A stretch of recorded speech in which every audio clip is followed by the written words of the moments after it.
Venom the last dance यानी कि AD broke और वैनम का लास्ट एडवेंचर रिलीज हो चुका है एंड इसे देखने के बाद सबके माइंड में काफ़ी सवाल उठ रहे हैं, जैसे कि what is this codex thing, Knull को स्पाइडरमैन 4 से कैसे कनेक्ट किया जाएगा और क्या टॉम हार्डी वैनम के रोल में दोबारा रिटर्न करेंगे या नहीं।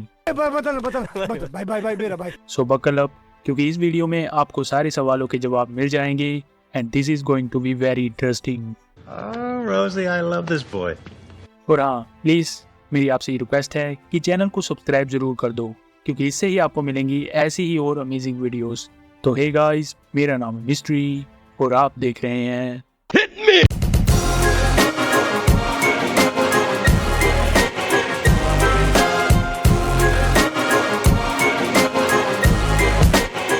ऑलराइट। तो पहले मैं ये कहना चाहता हूँ कि मूवी बहुत फास्ट पेस से चलती है, आपको पता भी नहीं चलता कि कब इसका फाइनल एक्ट शुरू हो गया, पर यही चीज़ इस मूवी के फेवर में भी काम करती है, बिकॉज ये कहीं से भी एक बोरिंग मूवी नहीं लगती। I know this is not the best Venom movie, पर ये वर्स्ट भी नहीं है। मैं इसे पहली मूवी के बाद सेकंड प्लेस पे रखूँगा। हाँ, ये मूवी एडी और वैनम के रिलेशनशिप को पिछली दोनों मूवी से ज़्यादा बढ़िया तरीके से दिखाती है, या एंड में ये रिलेशनशिप थोड़ा इमोशनल भी कर देता है। पर जिसका सभी गैस लगा रहे थे इस मूवी में हमें स्पाइडरमैन 4 से रिलेटेड बिग हिंट ड्रॉप किए जाने वाले हैं, वैसा कुछ देखने को नहीं मिलता। मैं ये एक्सपेक्ट कर रहा था कि नल को सेटअप करने के लिए एक सिंपल मल्टीवर्स कनेक्शन दिखा दिया जाता, बट ऐसा नहीं हुआ। यहाँ king in black comic story line को तो ज़रूर आगे जाकर अडेप्ट किया जाएगा, बट मैं चाहता था कि किसी स्पाइडरमैन का छोटा सा कैमियो इस मूवी में ज़रूर होता। सो इससे अभी भी सोनी का ये यूनिवर्स स्पाइडरमैन के बिना ही चल रहा है। हम जानते ही हैं कि स्पाइडरमैन 4 हमें 2026 में देखने को मिलेगी। सो वैनम द लास्ट डांस एक परफेक्ट चांस था वैनम और स्पाइडरमैन की स्टोरी लाइन को कनेक्ट करने का। खैर, नल को इस मूवी में अडेप्ट किया गया है, जिसके बारे में हम आगे डिटेल में बात करेंगे। सो मूवी स्टार्ट होती है सेम उसी सीन से जो हमने नो वे होम के पोस्ट क्रेडिट सीन में देखा था। एडी ब्रोक एक बार में बैठ के वहाँ के बारटेंडर से थैनोस की बातें कर रहा होता है कि तभी पीछे से एक पोर्टल खुल जाता है जो एडी को फिर से उसके ही यूनिवर्स में वापस ले जाता है। लेकिन हम जानते ही हैं कि एमसीयू के 616 यूनिवर्स में इस वैनम का एक स्मॉल पार्ट भी छूट जाता है। इसे ध्यान में रखना, क्योंकि फ्यूचर में ये काफ़ी इंपॉर्टेंट होने वाला है, बिकॉज यही सिम्बियट आगे जाकर टॉम हॉलैंड के स्पाइडरमैन के साथ बॉन्ड होगा और हम इस स्पाइडी को ब्लैक सूट में देखेंगे।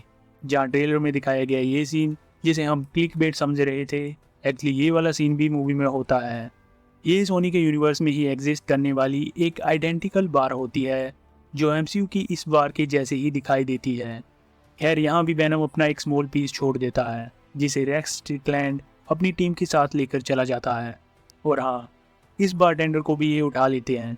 इसके बाद मूवी एकदम से रफ्तार पकड़ लेती है, जहाँ पहले एडी और वैनम इन गुंडों को धोते हैं और फिर एक प्लेन पे सवार होकर जाते वक्त इनको एक जीनोफेज मिल जाती है। एक्चुअली इस मूवी में दिखाए गए इन क्रिएचर्स को ही जीनोफेज कहा गया है। इनका क्रिएटर भी नल ही होता है एंड एडी और वैनम को पकड़ने के लिए भी नल ने ही इनको भेजा होता है। लेकिन इसका रीज़न क्या है, इसे भी यहाँ पे एक्सप्लेन किया जाता है। एक्चुअली कॉमिक से ही थोड़ा इंस्पायर होके यहाँ हमें तोड़ मरोड़ के एक मोटिव पेश किया जाता है। सो मूवी के स्टार्ट में ही दिखाया गया था कि नल को क्लिंटा नाम के प्लेनेट पे सभी सिम्बियट्स ने कैद किया हुआ है, जहाँ से आज़ाद होने की चाबी कोडेक्स नाम की चीज़ होती है जो एडी के अंदर ही है। एंड जीनोफेज इस कोडेक्स को सेंस तब कर पाते हैं जब एडी अपनी फुल वैनम फॉर्म में मौजूद हो। सो एक्चुअली एडी के अंदर कोडेक्स तब क्रिएट हो गया था जब वैनम के फर्स्ट पार्ट में एडी के मरने के बाद वैनम दोबारा उससे बॉन्ड हो गया था। पर क्या कॉमिक्स में भी कोडेक्स की यही कहानी है? एक्चुअली नहीं। कॉमिक्स में एडी और वैनम के साथ साथ जो भी कैरेक्टर्स किसी टाइम पे सिम्बियट से बॉन्ड होते हैं उनके अंदर ये कोडेक्स जनरेट हो जाता है। सो कॉमिक्स में भी नल ही सभी सिम्बियट्स को क्रिएट करता है ताकि वो अपने माइंड से इन सभी को कंट्रोल कर पाए। But 100 of years ago Marvel comics की एक स्टोरी आर्क में जब नल के सिम्बियट्स अर्थ पे अटैक करते हैं तो तभी अर्थ को डिफेंड करने आता है गॉड ऑफ थंडर थोर, जो अपनी ह्यूज लाइटनिंग स्ट्राइक से सारी सिम्बियट्स का नल के हाई माइंड से कनेक्शन तोड़ देता है, जिसके बाद ही ये सिम्बियट्स खुद सोचना स्टार्ट कर देते हैं और ये केज क्रिएट करके इसमें अपने क्रिएटर नल को कैद कर देते हैं, क्योंकि उनको ये रियलाइज़ हो चुका होता है कि नल इस यूनिवर्स के लिए काफ़ी डेंजरस है।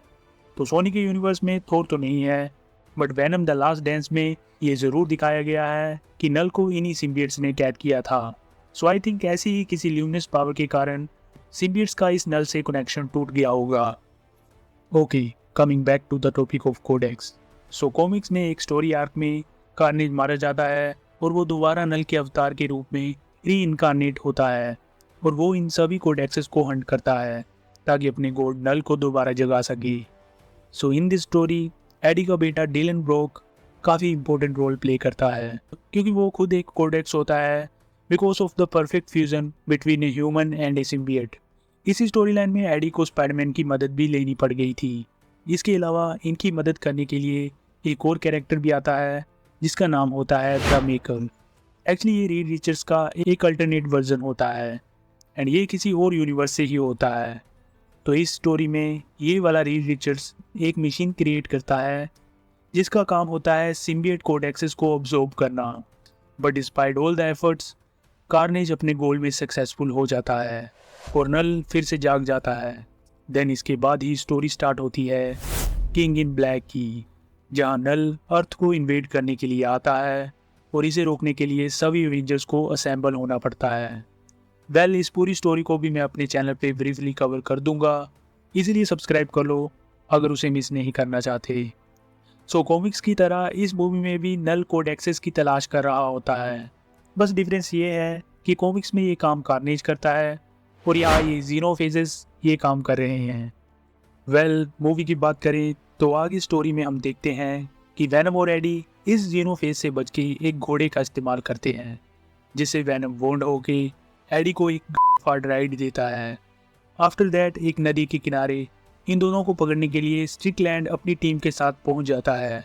बट ये इन दोनों को पकड़ नहीं पाते क्योंकि इनका पीछा करते करते जीनोफेज भी वहां आ जाती है और स्ट्रिकलैंड की पूरी टीम के लग जाते हैं। नेक्स्ट हम देखते हैं इस कैरेक्टर को जिसे सब डॉक्टर कॉर्नर्स का वेरिएंट समझ रहे थे। एक्चुअली ये एक डिफरेंट कैरेक्टर होता है जिसका नाम है मार्टिन। Copyrighted material. एक्चुअली ये एमसीयू के राल्फ बोनर जोक का सोनी वर्जन था। ये एक क्रेजी हिप्पी होता है जिस पे एरिया 51 जाने का भूत सवार होता है ताकि वहाँ पे ये किसी एलियन को देख सके। जहाँ मुझे अजीब बात ये लगी कि अपने साथ ये अपनी पूरी फैमिली के लगवाने के लिए उन्हें भी साथ लेकर चल रहा है। What kind of father are you?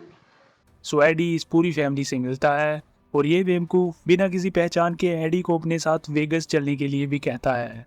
तो खैर, एडी और वेनम वेगस पहुंच जाते हैं और एक कसिनो में उन्हें मिलती है मिसेस चेन। क्या नजारा है, क्या माल है यार। मिसेस चेन उन्हें अपने कमरे में ले जाती है एंड आउट ऑफ नोवेयर हम देखते हैं वेनम और मिसेस चेन का डांस। इसी सब के दौरान वेनम को सेंस करते हुए जीनोफेज यहाँ पे पहुंच जाती है, लेकिन एडी में दोबारा ट्रांसफॉर्म हो जाने के कारण ये बच जाते हैं। बट अगले ही पल स्ट्रिकलैंड की टीम आके वेनम और एडी को अलग अलग करके एरिया 51 ले जाती है जहाँ पे और भी सिम्बियट्स मौजूद होते हैं और इनके साथ ही पिछली मूवी वाला डिटेक्टिव मलिगन भी मौजूद होता है जिसके अंदर टॉक्सिन सिम्बियट होता है। Actually in the comics toxin is one of the most powerful symbiote, but अफसोस यहाँ पे इसे पूरी तरह वेस्ट कर दिया गया है। आई मीन पूरी मूवी में हमें टॉक्सिन अपनी फुल फॉर्म में 5 मिनट्स के लिए भी नहीं दिखता और इसे मार दिया जाता है। इसका स्टोरी में बस इतना ही काम था कि ये एडी और एरिया 51 में मौजूद स्ट्रिकलैंड और डॉक्टर पेन को नल के बारे में बताना। So Patrick Mulligan was another waste of a character. पर आई थिंक इन्होंने एक बात अच्छी की कि हमें ये नहीं बताया कि ये ग्रीन सिम्बियट सच में टॉक्सिन ही है या कोई और है।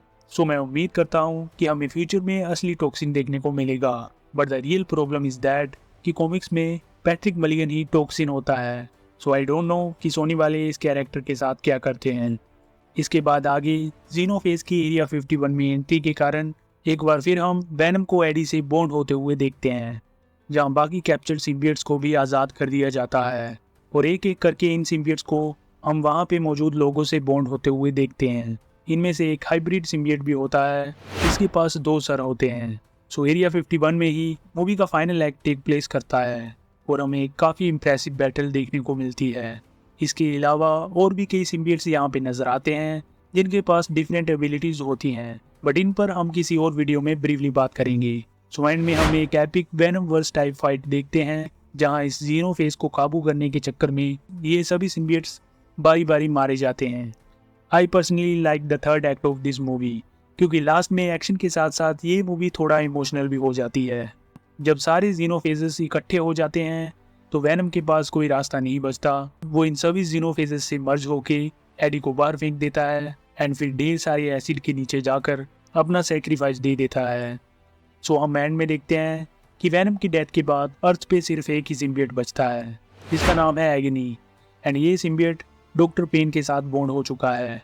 हम देखते हैं कि ये काफ़ी पावरफुल सिम्बियट है जिसके पास इलेक्ट्रिसिटी एंड तेज रफ्तार जैसी पावर्स हैं।